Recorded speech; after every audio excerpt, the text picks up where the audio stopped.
دیکھیے 3 پرابلمز ایسے ہیں انسانی تمدن کے جن کا کوئی حل انسان نہیں کر سکتا۔ سب سے پہلا مسئلہ اور سب سے پرانا مسئلہ، ابدی مسئلہ ہمیشہ سے ہے جب سے انسان ہے، عورت اور مرد کے حقوق و اختیارات میں کیا تقسیم ہونی چاہیے۔ آپ کو معلوم ہے افراط و تفریط، یا تو عورت کو ملکیت بنا دیا گیا، جیسے بھیڑ بکری جو ہے آپ کے لیے کھوٹے سے باندھ رکھی ہے، ایسے ایک عورت بھی باندھی ہوئی ہے، وہ آپ کی ملکیت ہے، اس کے کوئی حقوق نہیں ہے، اس کا کوئی لیگل سٹیٹس نہیں، اس کا کوئی تشخص نہیں، کوئی ہے ہی نہیں۔ یا وہ انتہا ہوگی اور یا وہ انتہا ہے جو آج آ گئی ہے، بالکل مرد کے شانہ بشانہ، ساری تخلیقی مصلحتوں کو چھوڑا، ساری جو بھی انسان کی جو انیٹومیکل جو بھی ڈفرنسز ہیں ان کو چھوڑا، جو سائیکولوجیکل فرق ہے ان کی تخلیق میں، اس کو ایک جیسے برابر، ایک قطن نہیں۔ ان دونوں کے درمیان کیا توازن ہے؟ یا وہ لونڈی بن گئی، بھیڑ بکری کی طرح کی ملکیت بن گئی، اس کا کوئی حق نہیں، اس کا کوئی لیگل سٹیٹس نہیں، اس کے والدین نے جہاں چاہا شادی کر دی، اس کی مرضی پوچھنے کا کوئی سوال ہی نہیں، جس کے چاہا حوالے کر دیا۔ وہ آج جو چل رہی ہے ونی کی رسم، وہ عورت کا کیا اختیار اس کے اندر، اس بچیوں کا کیا اختیار ہے؟ وہ 1.5 سال کی ایک بچی بھی دے دی گئی ہے، انا للہ و انا الیہ راجعون، جو چاہے کرے۔ یہ تو ایک انتہا ہے۔ دوسری انتہا بالکل برابر، نتیجہ کیا نکلا ہے؟ بالکل برابر میں خاندانی نظام برباد ہو گیا، اس لیے کہ ایک ادارے کے 2 سربراہ برابر اختیار والے نہیں ہو سکتے۔ کسی محکمے کے 2 ڈائریکٹر ہو سکتے ہیں، کسی فرم کے مینیجنگ ڈائریکٹر 2 ہو سکتے ہیں، ڈائریکٹر 10 بنا لیں آپ، مینیجنگ ڈائریکٹر 1 ہوگا، کسی فرم کا چیئرمین 1 ہوگا، 2 نہیں ہو سکتے کسی بھی ادارے کے۔ اگر 2 بنا دیں گے فساد ہوگا، جھگڑا ہوگا، ان دونوں کے درمیان رسا کشی ہوگی۔ یہی تو ہمارا سب سے بڑا مسئلہ بنا ہوا ہے۔ پاکستان کا مسئلہ کیا ہے؟ ہم نے پارلیمانی نظام اختیار کیا ہوا ہے، انتہائی بیہودہ نظام، غیر منطقی نظام۔ آپ نے 2 بڑی بڑی سیٹس کریٹ کر دی، ایک ہیڈ آف دی اسٹیٹ ہے، ایک ہیڈ آف دی گورنمنٹ ہے۔ اب ان دونوں کے درمیان حقوق اور فرائض اور اختیارات کا کیا تقسیم ہوگی؟ ہو ہی نہیں سکتی۔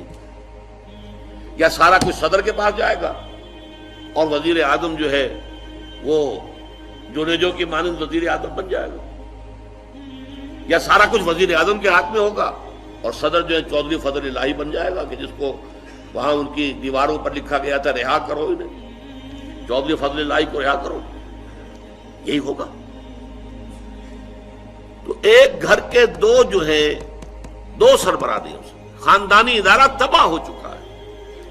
اور جیسے کہ یہ آپ کو کہاوت ہے کہ جس بلی کی دم کٹ جائے وہ چاہتی ہے کہ تمام بلیوں کی دمیں کٹ جائیں۔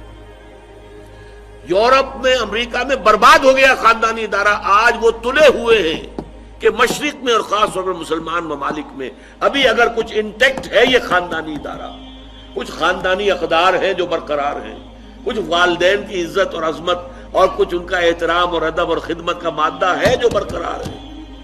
چاہتے ہیں کہ ختم ہو جائے، تباہ و برباد ہو جائے۔ والدین بوڑھے ہو گئے تو پھینکو ان کو اولڈ ایج ہاؤسز کے اندر، اولڈ ہاؤسز میں، گھر میں کائے کو رکھنا ہے؟ نوجوان جوڑا ہے، اس کے خامخواہ ان کی خواہشات اور ان کے معمولات میں بیچ میں آڑے آنا۔ بوڑھی ماں جو ہے بولے بغیر رہے گی نہیں، دنگا فساد ہوگا تو رکھو اس کو وہاں پر اولڈ ہاؤس کے اندر۔ اللہ اللہ خیر سمجھ، یہ ہے اصل میں مسئلہ۔ اب عورت اور مرد کے درمیان کیا توازن ہو، انسان نہیں سوچ سکتا۔ دیکھیے انسان یا مرد ہوگا یا عورت ہوگی۔ مرد سوچے گا تو وہ اپنے اعتبار سے سوچے گا، عورت کی نفسیات کیا ہے، عورت کے احساسات کیا ہیں، اس کو کیا پتا۔ عورت سوچے گی تو اپنے اعتبار سے سوچے گی، مرد کے احساسات کیا ہوتے ہیں، مرد کی نفسیات کیا ہوتی ہے، اسے کیا پتا۔ لہذا یا ادھر کا ہوگا یا ادھر کا معاملہ ہوگا۔ ایک ہی ذات دے سکتی ہے آپ کو نظام، جو مرد کی بھی خالق ہے عورت کی بھی خالق ہے، اسی نے بنایا دونوں کو، اور دونوں ہی اس کے لیے اولاد کے مانند ہیں۔ یہ حدیث نبوی کا ترجمہ کر کے بتا رہا ہوں آپ کو۔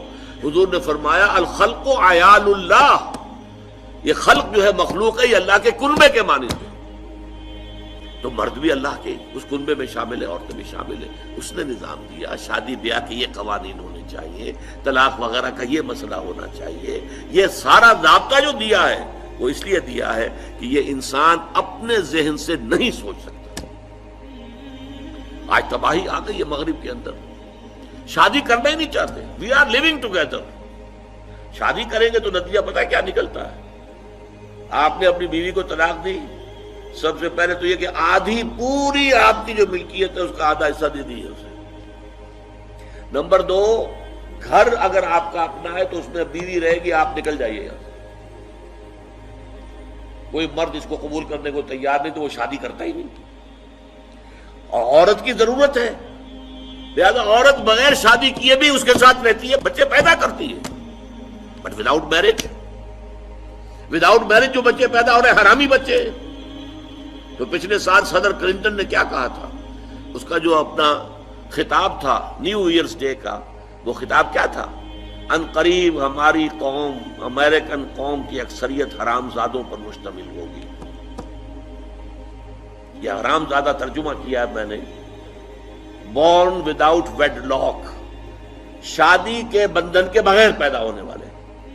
اسی کو ہم حرامی کہتے ہیں، حرام زادے کہتے ہیں. اور کس کو کہتے ہیں؟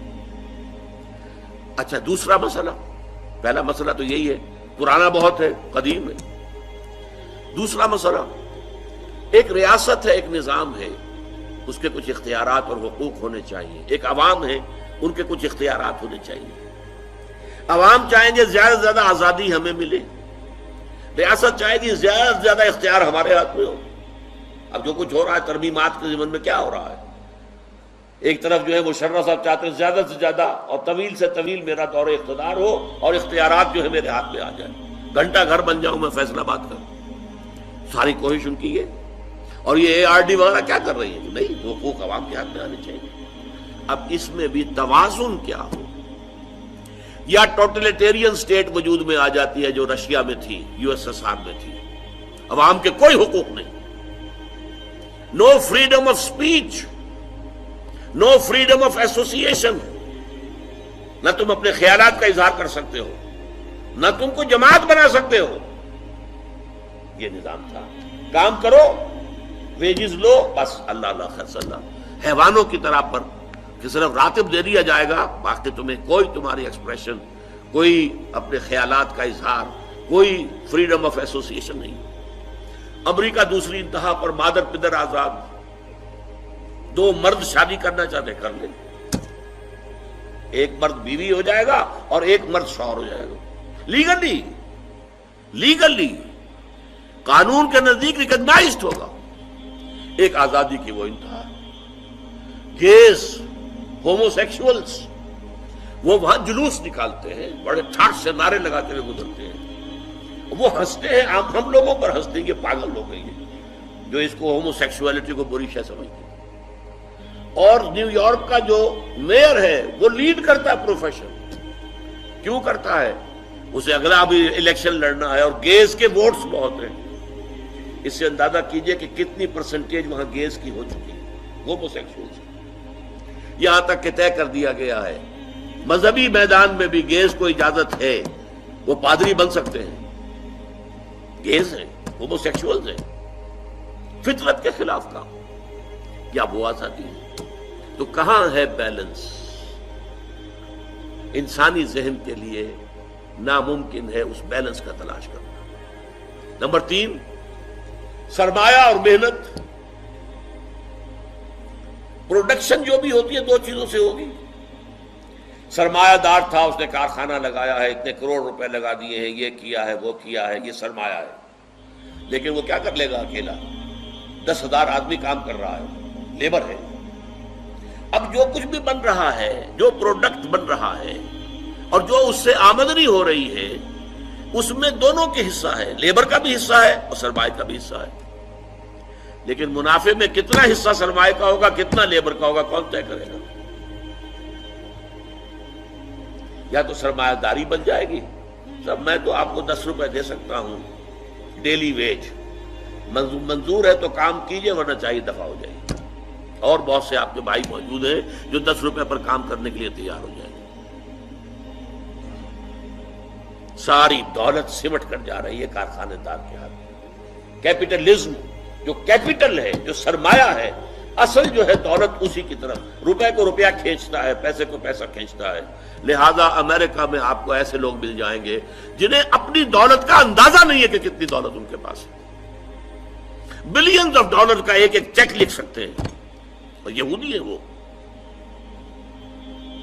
دوسری طرف امریکہ میں آپ کو گھیٹوز مل جائیں گے، گھیٹوز، اور ایک ہی جزیرہ ہے مینہٹن، کوئی 11 میل لمبا ہے، چوڑائی کہیں 2-3 میل ہے، کہیں ذرا زیادہ ہے۔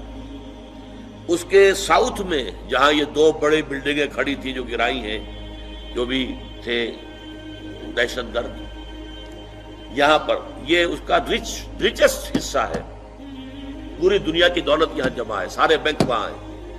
اور اسی جزیرے کے شمالی علاقے کے اندر گھیٹوز ہیں، افرو امریکنز، کالے امریکی، یوں سمجھیے کہ سب ہیومن لیول پر رہ رہے ہیں، حیوانوں کی طرح زندگی گزار رہے ہیں۔ یہ ڈسپیرٹی نظر آ جائے گا۔ تو اب عدل و انصاف کی کیا شکل ہو؟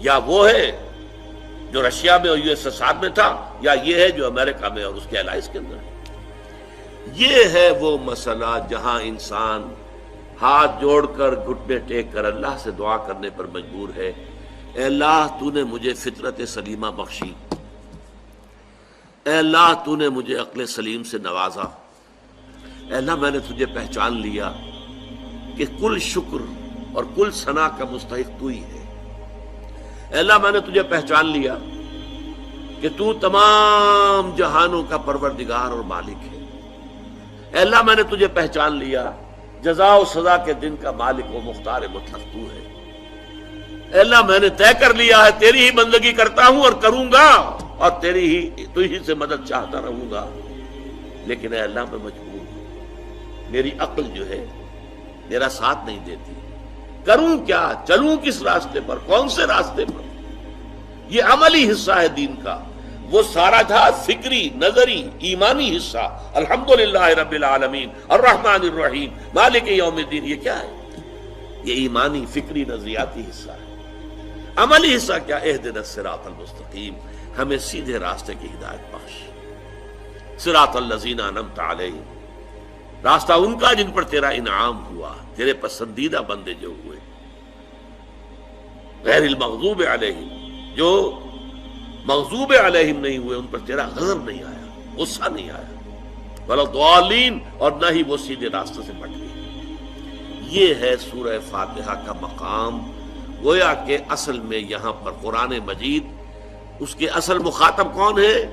وہ سلیم الفطرت لوگ، وہ سلیم العقل لوگ، جنہیں قرآن کہیں کہتا ہے الذین یعقلون، کہیں کہتا ہے الذین یفقہون، کہیں کہتا ہے اولو الالباب، ہوش مند لوگ۔